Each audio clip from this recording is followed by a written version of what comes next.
And Kinhin, the walking meditation that we do between zazens, is poorly understood. Often it's explained as just an opportunity to um, stretch our legs a little so we can sit for longer. But we need to understand that it's an energetic practice. It wasn't about at the time of Master Dogen. Dogen, who wrote about everything, doesn't mention Kinhin, and it seems to have been introduced into Zen practice by Master Menzan in the 18th century. And almost certainly it's coming from Qigong. And the nature of the energetic practice is that we're activating the acupressure point on the sole of the feet called bubbling spring, also called kidney 1. So what we're doing is that when we're taking these half steps forward and we're rolling our weight from the heel to the front of the front foot, slightly splaying our toes, we're rolling over this point, and then when we breathe in, we're pushing down on this point and pushing up with the top of the head and slightly stretching the spine. And that activation of bubbling spring is both grounding and energizing and clarifying.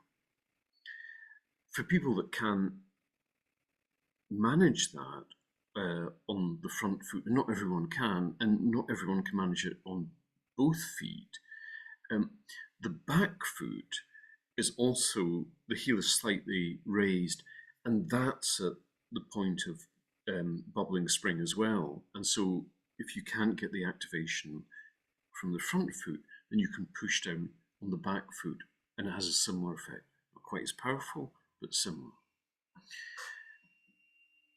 Kinhin also throws a light on Zazen. So people very often in Zazen are troubled by recurring thoughts, persistent emotions, and so on. Very rarely in Kinhin.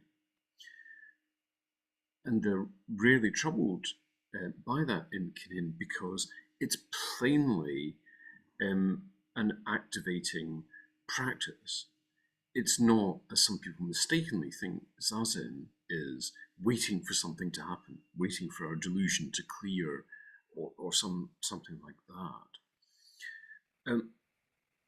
So it helps clarify the nature of Zazen as being full activity in the present moment. And just as we have that pushing and elongating movement on the in-breath in Kinhin, we also have it in Zazen. So if we're sitting properly, we're balanced on our base chakra, and when we breathe in, we're pushing down gently on the base chakra and pushing up with the crown chakra, not in a forced muscular way, but in an energetic way. If we practice in that way, then we bring the body fully back into sitting. We locate the mind within the body, and the practice becomes the practice of all of us rather than the practice of our mind, or the idea that the purpose of Zazen is to alter our state of consciousness.